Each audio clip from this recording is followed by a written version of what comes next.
My name is Krystal Matthews, and at 65, I thought I knew what heartbreak felt like after losing my Harold. Tonight was supposed to be special, my daughter-in-law Amanda's celebratory dinner at Carmichael's. I stepped out of my car, smoothed my new dress, and reached for the restaurant door when my phone rang. It was Martin, my attorney of 30 years. "Krystal, get out of there now. Come to my office immediately. You won't believe what I discovered." Before continuing my story, let me know where you're watching from, and hit that subscribe button. The evening had started with such promise. I spent hours getting ready, wanting to look my best for this supposedly special occasion. Amanda had been insistent about this dinner for weeks, saying it was to celebrate her new business venture. I was retired now after 35 years as a school administrator and looked forward to these family gatherings. Since losing Harold 5 years ago, after 38 beautiful years of marriage, my son William had become my world. William was 42, a successful doctor just like his father. He followed Harold's footsteps to Harvard Medical School and now worked at the same prestigious hospital where his father had built his renowned cardiology practice. As a mother, I couldn't have been prouder. William was everything a parent could hope for in a child. At least that's what I believed until that fateful evening. My relationship with Amanda had always been complicated. They met 3 years ago at a hospital fundraiser where she was representing a pharmaceutical company. Amanda was 36, glamorous, articulate, and clearly ambitious. Their romance was a whirlwind, and within 6 months they were engaged. I remembered having reservations about her sincerity, especially how her interest in William seemed to intensify after she learned about his background and financial prospects. Harold had left a substantial inheritance. His medical practice had been extremely successful, and he had always been prudent with investments. Our family home in Connecticut, a beautiful colonial on 2 acres that we had lovingly restored over decades, was completely paid off. Between the life insurance investment accounts and retirement funds, I was very comfortable financially. Harold had ensured I would never want for anything. Before Amanda entered the picture, William and I had a close, loving relationship. We had dinner together every Sunday just like when he was growing up. He would take me fishing at the lake, where Harold used to take him as a boy. Holidays were always spent together, maintaining the traditions Harold and I had established when William was young. But things began to change after the wedding. The weekly dinners became monthly, then sporadic. William seemed constantly distracted when we did meet, checking his phone repeatedly or suddenly remembering urgent work matters. Our conversations became superficial, mostly about Amanda's latest shopping trips or renovation plans for their new house. What troubled me most was Amanda's growing interest in my financial affairs over the past 6 months. It started with casual questions about my investments or whether I had considered downsizing from the family home. Then came the coincidences that in retrospect should have set off alarm bells. Mail about new credit applications I hadn't made. Verification calls from investment firms about accounts I never opened. Strange charges on my credit card statement.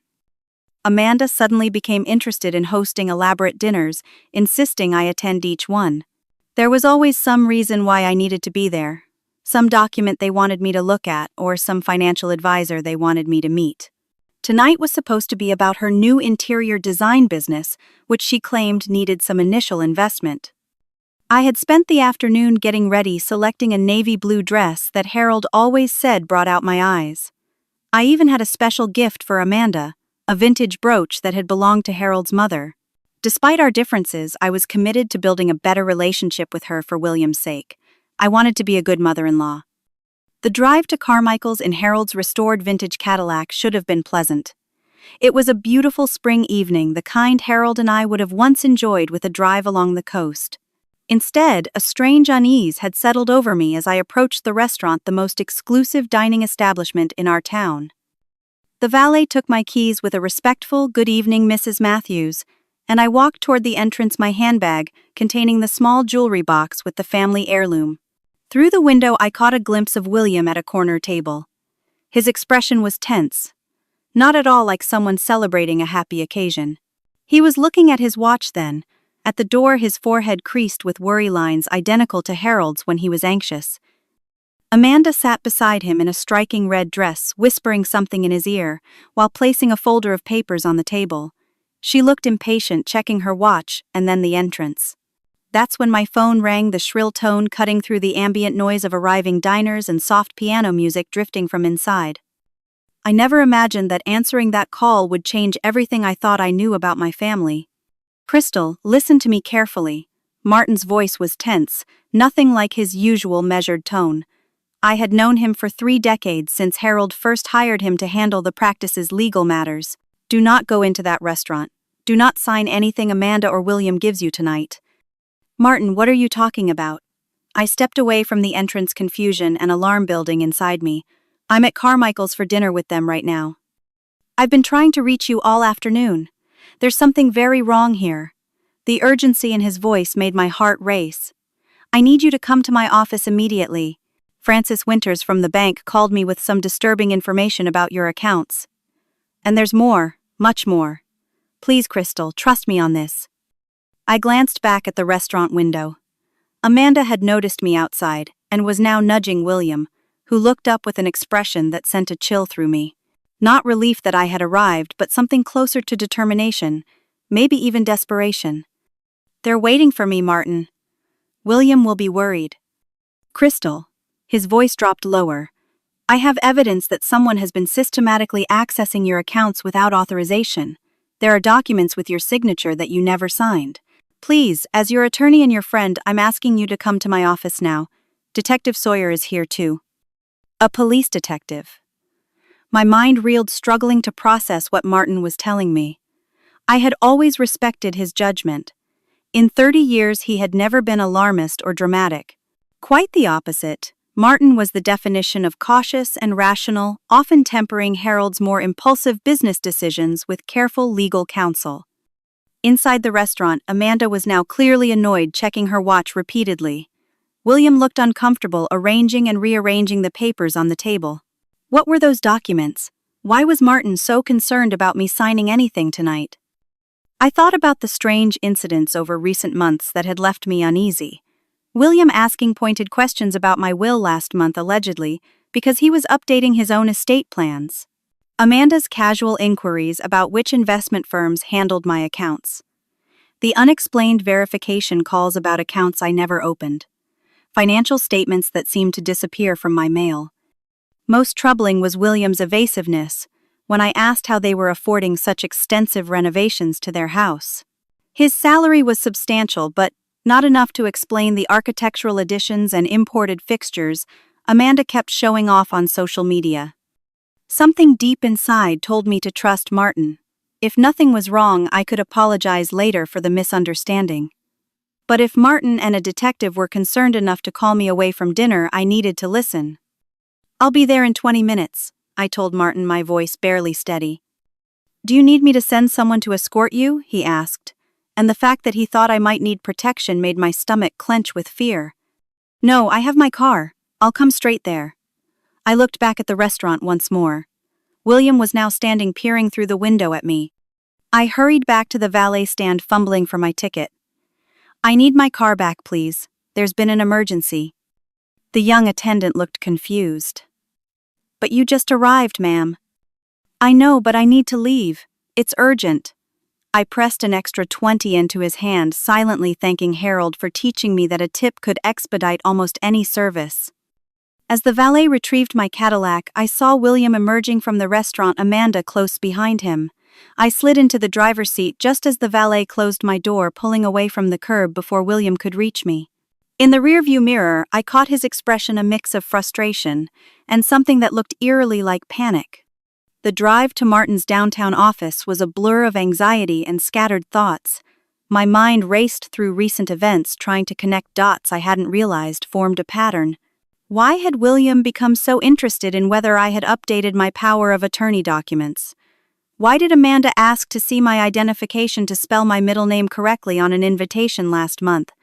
Why had there been so many calls from financial institutions about verification processes I never initiated? Martin's office building loomed ahead, imposing in the twilight. The security guard in the lobby clearly expected me, nodding solemnly as I approached. Mrs. Matthews, Mr. Goldstein is waiting for you on the 14th floor, he said, swiping his card to grant me elevator access after hours. The elevator ride seemed interminable. When the doors finally opened, Martin was waiting in the hallway. His normally immaculate appearance, disheveled tie loosened, and sleeves rolled up. The grave expression on his face confirmed my worst fears. Whatever had brought me here was serious, perhaps devastating. "Thank you for trusting me, Krystal," he said, leading me toward the conference room. "I'm so sorry about what I have to show you." The large conference room looked like a war room. Files were spread across the polished table, a laptop open with financial statements displayed on the screen. A projector showed what appeared to be bank surveillance footage on the wall. But what caught my attention immediately were the two strangers waiting inside.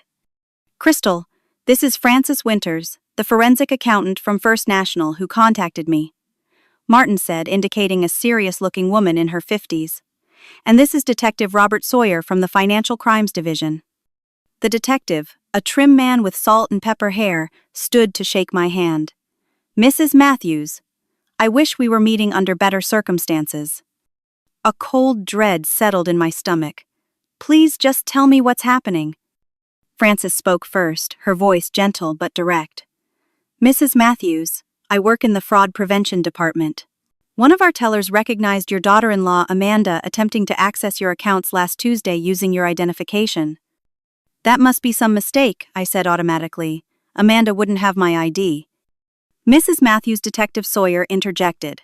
"We have footage of Amanda using your driver's license and social security card at 3 different financial institutions over the past month." Martin guided me to a chair. "Krystal, please sit down, there's much more." For the next 30 minutes they laid out evidence that seemed impossible to believe. Documents with my signature that I had never seen, much less signed. Power of attorney forms I had never authorized. Loan applications in my name against the equity in my house, a house that had been paid off for 15 years. "No, this is wrong. William would never." The words caught in my throat as Martin slid a file toward me. $340,000 has already been diverted from your retirement accounts," Frances said softly. "And there are loan applications totaling $1.2 million against your home awaiting final signatures." "Final signatures that were scheduled to happen tonight," Detective Sawyer added at dinner. I shook my head, still unable to process what they were telling me. There must be some explanation. William is a respected doctor. Amanda might be materialistic, but this is criminal activity you're describing. Martin looked pained. "Krystal, Amanda Matthews isn't who you think she is." He nodded to Detective Sawyer, who placed several photographs on the table. "Her real name is Allison Mercer. She's been investigated for elder fraud in Florida and Arizona under different aliases." He pointed to images showing Amanda or Allison with different hair colors standing beside older couples. "These are previous victims. The pattern is always the same. She targets wealthy individuals, often through their adult children, gains their trust, and systematically drains their assets." "No," I whispered, but my protest sounded hollow even to my own ears. Martin reluctantly pushed forward an audio player. "This was recorded yesterday by an associate of theirs who became concerned and contacted us." He pressed play. William's voice filled the room. "Mom trusts me completely. She'll sign whatever I put in front of her." Amanda's laugh, cold and calculating, followed. "Make sure she has at least 2 glasses of wine first. And remember, we need all the documents signed tonight. The transfer needs to happen before she sees next month's statements." "Don't worry," William replied. "She'll be so excited about the fake grandchild news she won't even read what she's signing." Martin stopped the recording, watching me with concern. The room seemed to spin around me. My son, my only child, the boy I had raised with such love and hopes, had been planning to deceive me, to steal from me, to use the prospect of a grandchild to manipulate me. How I managed to ask, my voice barely audible. "How was this discovered?" Frances explained that a bank employee had recognized Amanda from an internal fraud alert. "She tried to withdraw funds from your secondary account but didn't have the proper authorization. When the teller became suspicious, Amanda left abruptly. The teller reported it and we began investigating immediately." The room suddenly felt airless. A wave of dizziness washed over me and I gripped the table edge to steady myself. "I need some water, please." As Martin hurried to get water, memories flooded back. William as a toddler running into Harold's arms when he came home from the hospital. William at 8, proudly showing off his science fair project. William at 18, giving his valedictorian speech, thanking Harold and me for our sacrifices. William at 30, standing beside his father's hospital bed during Harold's first heart attack, promising to make him proud. When had my son changed? When had he become capable of such calculated betrayal? The water Martin brought did little to ease the tightness in my chest. "I think I might be ill," I whispered. Detective Sawyer moved quickly, helping me to a smaller office with a couch. A paramedic was called, checking my blood pressure and heart rate, while I sat in shocked silence. The medical crisis passed, but the emotional wound was just beginning to bleed. Back in the conference room, Francis gently explained how the scheme had likely developed. In these cases, the spouse often begins by manipulating the adult child who may initially be an unwitting participant. Over time, they become complicit, especially if they have financial problems of their own. "William doesn't have money problems," I said reflexively, then paused. Did I even know my son anymore? "Dr. Matthews has significant gambling debts," Detective Sawyer said quietly. "Online poker, primarily, but also sports betting. We estimate around $600,000 over the past 2 years. My phone buzzed insistently in my purse. Text messages from William. "Mom, where are you? We're waiting." "Everything okay? The appetizers are getting cold." "Mom, please call me. We're worried." Each message was like a knife to my heart. The son I thought I knew, the son I would have trusted with my life, was sitting in that restaurant, not out of love or concern, but waiting to deceive me, to steal everything Harold had worked to provide for our future. "What happens now?" I asked, my voice hollow. "We need your formal statement," Detective Sawyer explained, "and your authorization to investigate further. Given the evidence, we have grounds for arrests, but a stronger case can be built with your cooperation." They would be arrested William too. The thought of my son in handcuffs in jail was almost as unbearable as his betrayal. "Financial crimes of this magnitude carry serious penalties," Sawyer confirmed. "And there may be other victims we don't know about yet." Martin put his hand on mine. "Krystal, I know this is overwhelming. You don't have to decide everything tonight. Let me take you home or to a hotel if you prefer. We can continue tomorrow." My phone buzzed again. "William now. Mom, call me immediately. Did something happen? We're coming to the house if we don't hear from you in 5 minutes." The thought of facing them now, of seeing the son who had plotted against me, was impossible to bear. "I need to go home, but I can't see them tonight. I just can't." "I'll have an officer escort you," Detective Sawyer offered. "And we can have patrols check your house throughout the night." As they made arrangements, I sat staring at the evidence of my family's destruction, wondering how I would ever put the pieces of my shattered life back together. Detective Sawyer personally drove me home, following my Cadillac, which an officer returned to my house. The family home that had once been my sanctuary now loomed before me like a mausoleum of broken trust. Every corner held memories of Harold, of William, growing up, of the family I thought we were. "I'll have officers drive by regularly tonight," Detective Sawyer assured me, handing me his card. "Call immediately if either of them shows up. Do not let them in. Do not speak with them alone." I nodded mechanically, beyond tears or words. Inside, I moved through the silent rooms like a ghost. The dining room where we had celebrated every Christmas. The den where Harold had taught William to play chess. The kitchen where I had bandaged countless childhood injuries and baked birthday cakes shaped like dinosaurs and spaceships. Food was unthinkable. Sleep impossible. I sat in Harold's old armchair, staring at nothing. My mind replaying every interaction with William and Amanda over the past 3 years, searching for signs I had missed, warnings I had ignored. My phone continued to buzz with messages and calls which I ignored. William's texts progressed from concerned to demanding. "Mom, we're worried sick. Please call." "This isn't like you. We're coming over." "Answer your door. We can see the lights on." I turned off all the lights and retreated to the bedroom, listening to a car pull into the driveway around 11:30. William's voice called from outside, then pounded on the front door. "Mom, open up. We know you're in there." Amanda's voice joined his falsely sweet.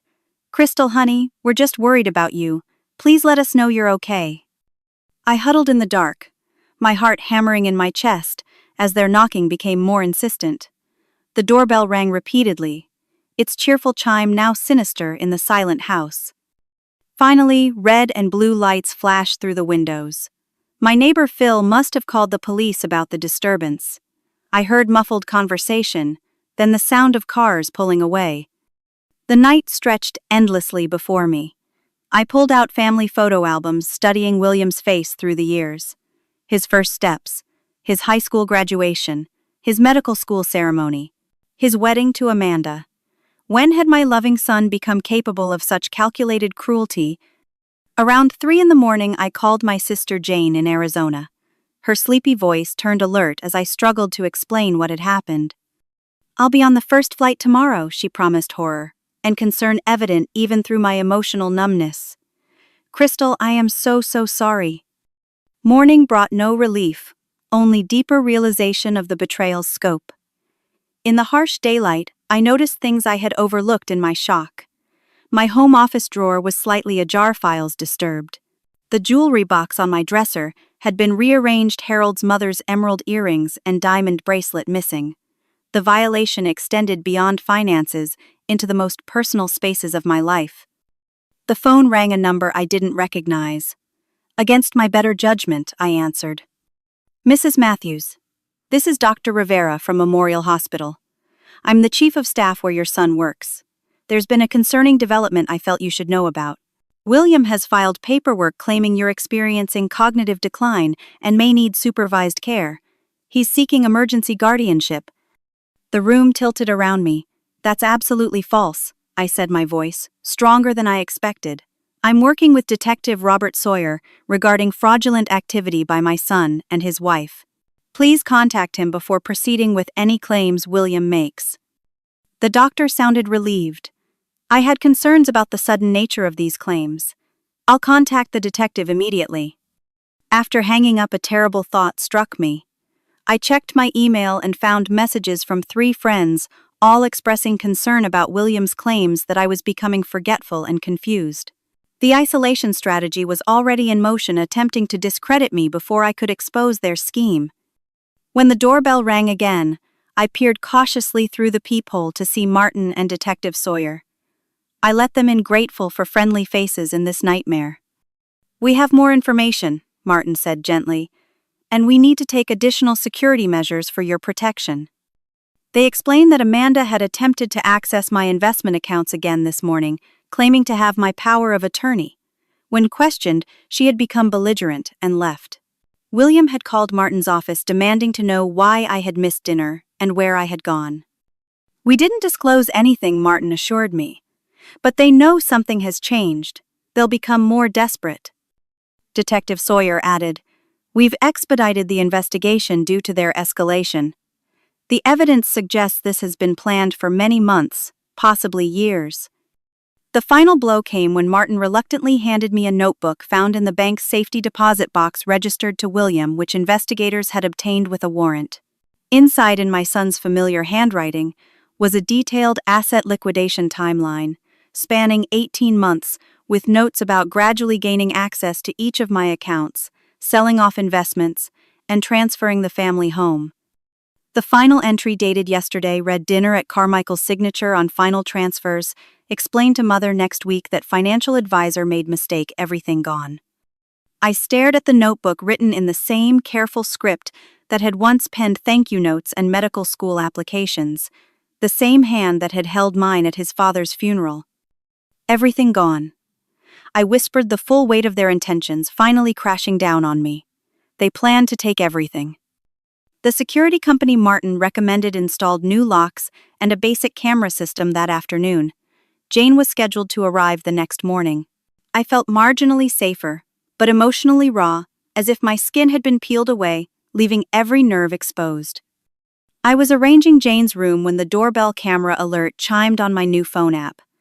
William and Amanda stood on my porch, their expressions a carefully constructed mask of concern. "Mom, please let us in. We need to talk," William called, looking directly into the camera. My finger hovered over the intercom button. Part of me wanted to scream at them, to demand explanations, to understand how my son could betray me so completely. Another part wanted to pretend none of this was happening, to believe there was some explanation that would make everything right again. Before I could decide, Amanda began using her key in the lock, only to find it didn't work. The surprise on her face quickly turned to irritation. "Krystal, we know you're in there. Open the door." Her voice had lost all pretense of warmth. Against all better judgment, I pressed the intercom. "The police have advised me not to speak with you." William's face transformed with shock. "Police, Mom? What are you talking about? We're worried about you. You've been acting strange, forgetting things." "I haven't forgotten anything, William," I replied, my voice surprisingly steady, including the fact that I never gave Amanda a key to my house. They exchanged glances, and something in their silent communication gave me the strength to continue. "I know about the fraudulent accounts. I know about the forged signatures. I know everything." William's expression shifted from concern to calculation so quickly, it was like watching a mask slip. He glanced at the camera, then whispered something to Amanda. She nodded and stepped back, allowing him to take center stage in what I now recognized as a carefully choreographed performance. "Mom, you're confused. We've been trying to help manage your finances since Dad died. Remember, you asked for our help." His voice was patronizing, the tone one might use with a child or someone with diminished capacity. "I never asked for help accessing my accounts. I never authorized loans against my house. I never signed power of attorney documents." Each statement felt like reclaiming a piece of myself. Amanda stepped forward again. "Krystal, honey, we're concerned about these memory lapses. William is a doctor. He's noticed signs for months. We love you and just want what's best." The intercom allowed me to hear their words but hid my bitter laugh. Their strategy was as transparent as it was cruel, gaslighting me to create doubt about my mental competency. "The locks were changed on police recommendation," I said clearly. "Please leave my property now." Instead, William began pounding on the door. "Mom, this is ridiculous. Let us in right now." Something snapped inside me. I disengaged the alarm and opened the door, standing firmly in the entrance. "You have 60 seconds to say what you came to say, then you will leave or I will call the police." They pushed past me into the foyer, Amanda scanning the house with calculating eyes, while William launched into his prepared speech. "Mom, we're worried about you. First, the missed dinner, now these wild accusations. Dad would be so concerned about your behavior." The mention of Harold ignited a rage I had never known I was capable of feeling. "Do not speak of your father. Not now." "He's my father. I'll speak of him if I want to." William shot back, his facade cracking. "You always thought you were the only one who really loved him anyway." Amanda placed a restraining hand on his arm, her expression warning him to stay on script. "Krystal, we only want what's best for you. These accusations are hurtful and concerning. They're signs of the cognitive issues we've been noticing." $340,000, I said calmly. "That's how much you've already taken from my accounts. 1.2 million in loans you were planning to saddle me with. Tell me, Amanda. Or, should I say, Allison, did you use the same playbook in Florida?" Their momentary frozen expressions confirmed everything. Amanda recovered first, her voice hardening. "You have no idea what you're talking about. The police have footage of you using my ID at 3 different banks. They have the forged documents. They have everything." William's expression turned ugly. "You couldn't just sign the papers last night, could you? Always making things difficult. You know what? You never supported us anyway. You live in this massive house alone while we're cramped in that starter home. You never offered to help us upgrade despite your millions sitting untouched." The entitlement in his voice was staggering. "That money was earned by your father's hard work, saved for our retirement, and eventually your inheritance, not for you to steal. We wouldn't have had to take it if you'd just shared willingly," William shouted. "Other parents help their kids. But you and Dad were always so controlling with money." Amanda suddenly changed tactics, her hand moving to her stomach in a protective gesture. We needed to secure our future. For the baby. The manipulation was so transparent it was almost laughable. There is no baby, Amanda. That was part of your script for last night, remember? The recording already revealed that particular lie. Her eyes widened, then narrowed dangerously. You have no proof of anything. Actually, we have William's asset liquidation timeline, I countered, written in his own hand detailing every step of your plan, including yesterday's dinner where you planned to have me sign everything away. William's face drained of color. You can't access my safety deposit box. The police can with a warrant, which they obtained yesterday. Amanda's voice turned venomous. You stupid old woman. You have no idea who you're dealing with. By the time I'm done, everyone in town will think you're a demented old lady who can't be trusted to feed herself. Your previous victims in Florida might disagree, I replied, finding strength I didn't know I possessed. Detective Sawyer has been quite thorough in his investigation. William grabbed my arm, his fingers digging painfully into my flesh. Enough. You're signing those papers today one way or another. The front door crashed open as my neighbor Phil burst in wielding a baseball bat. At 68, the retired Marine was still an imposing figure. Let her go right now, or I swear to God, doctor or not, I will drop you where you stand. William released me, stepping back. This is a family matter. It doesn't concern you. I heard shouting from next door, Phil said, not lowering the bat. And I promised Harold before he died that I'd keep an eye on Krystal. So yeah, it concerns me plenty.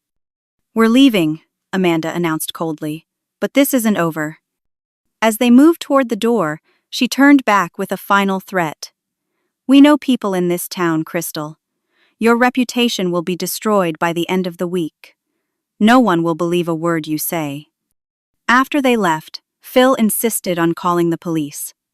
Officers arrived to take statements about the confrontation, photographing the bruise forming on my arm from William's grip. They advised filing for an immediate restraining order, which I agreed to without hesitation. After everyone left, I sank to the floor in the foyer, finally allowing the tears to come. The son I had raised, had loved unconditionally, had just threatened me in my own home. The family I thought I had was gone, replaced by strangers wearing familiar faces. My phone rang Detective Sawyer with an update. Mrs. Matthews, we've connected with authorities in Florida. Amanda Matthews, or Allison Mercer, as she was known there, has a pattern of similar activity.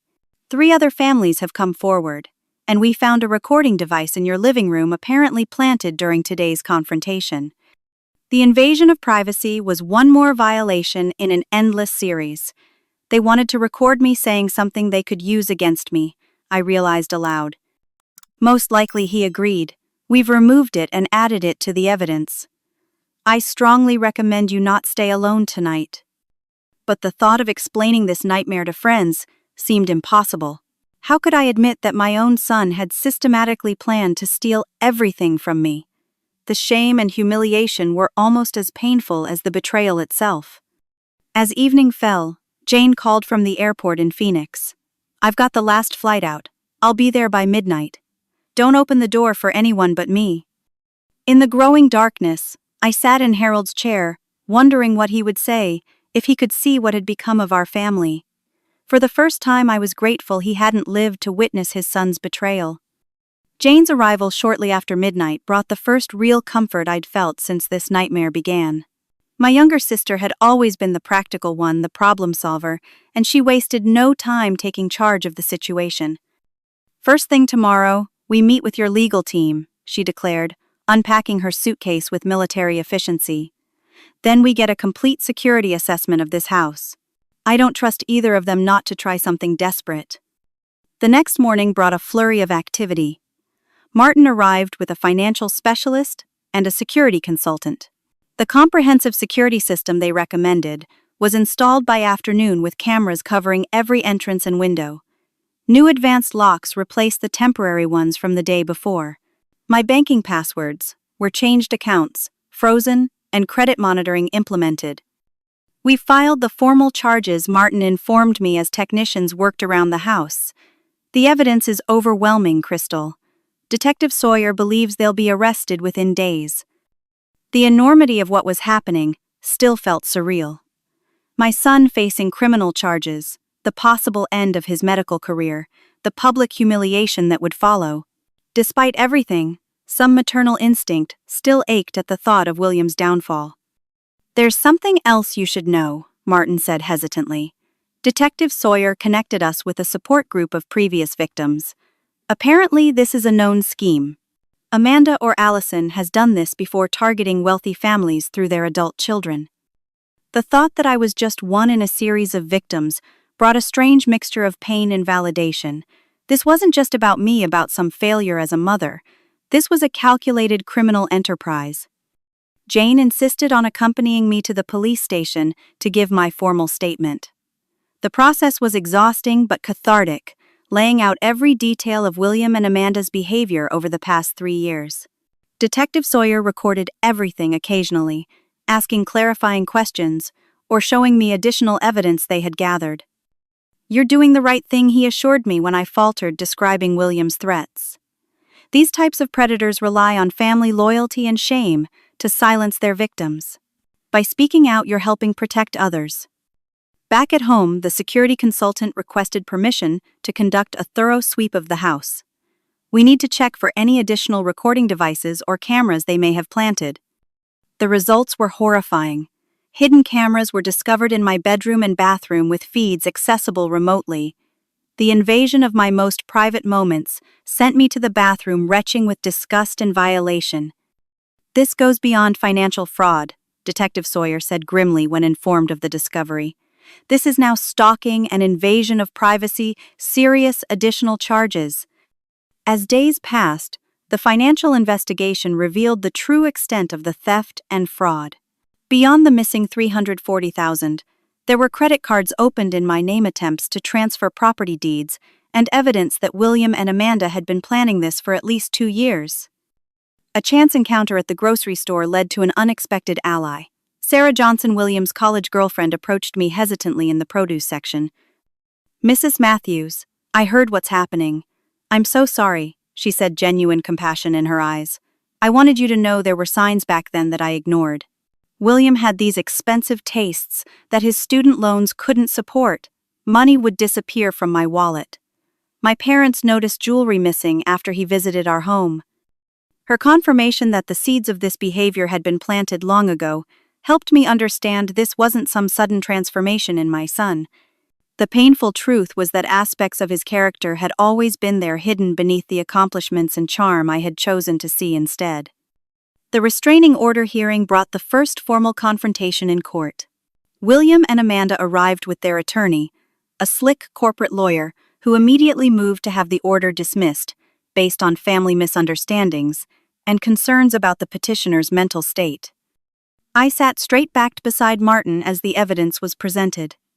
The surveillance footage of Amanda, using my identification, the forged documents, the threatening text messages, the recording of their dinner plans, William's handwritten timeline for liquidating my assets, the bruises on my arm from William's grip during our confrontation. The judge, a stern woman in her 60s, listened carefully to both sides before speaking. "The evidence presented is disturbing and compelling. The temporary restraining order is hereby extended for 1 year. Additionally, I am referring this matter to the District Attorney's Office for criminal investigation." William's attempt to paint me as mentally unstable crumbled under the weight of evidence, and my own clear, detailed testimony. As we left the courtroom, I caught his eye momentarily. The hatred I saw there confirmed that the son I had raised was truly gone, if he had ever really existed at all. The case took an unexpected turn when Amanda's parents contacted Detective Sawyer. Apparently, they had been estranged from their daughter for years after similar incidents involving family members.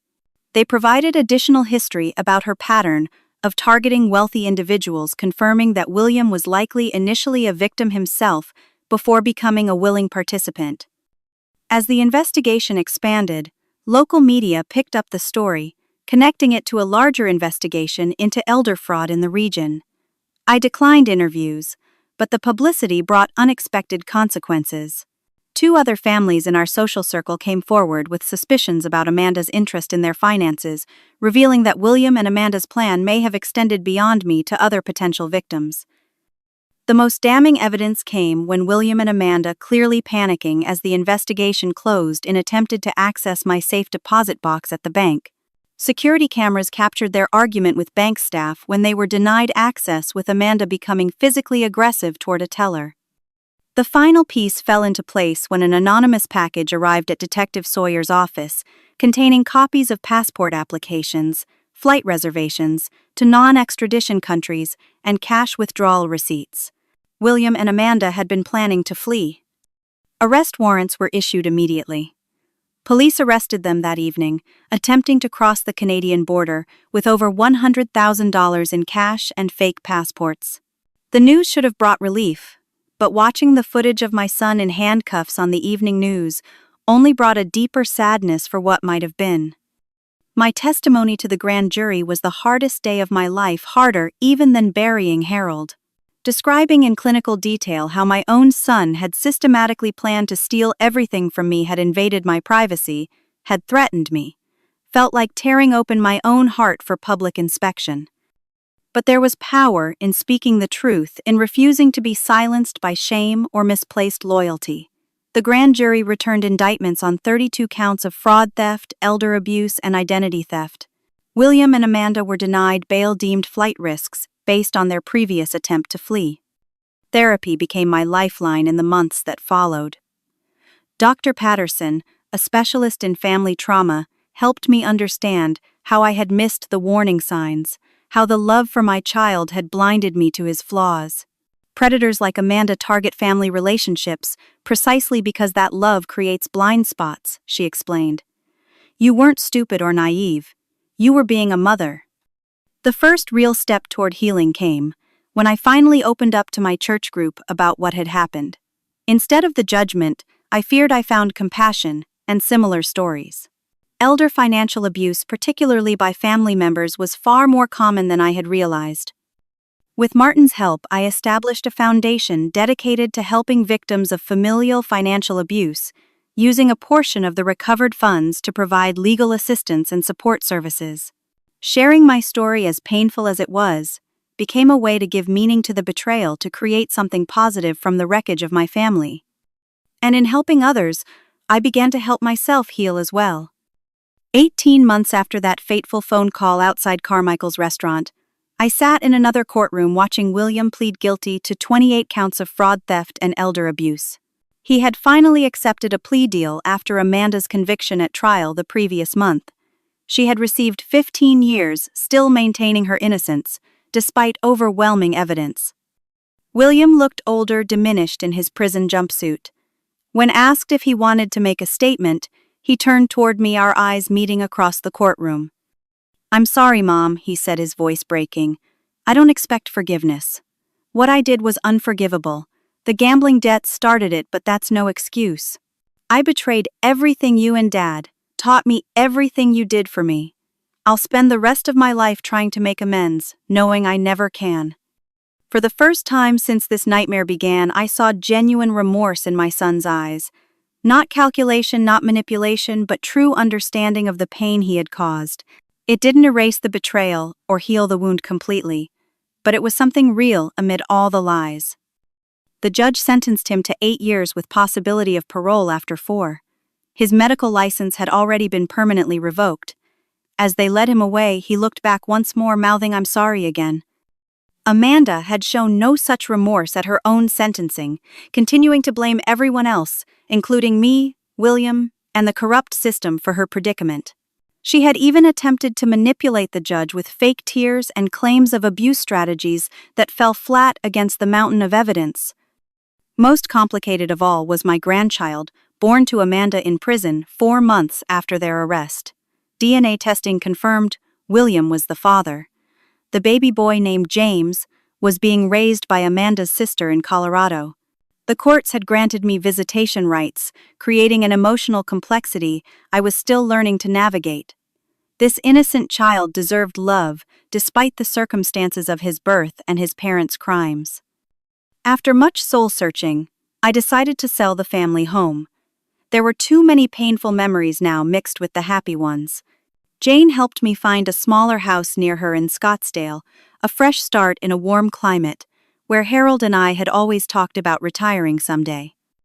The foundation I established, trusted connections, had grown beyond my expectations.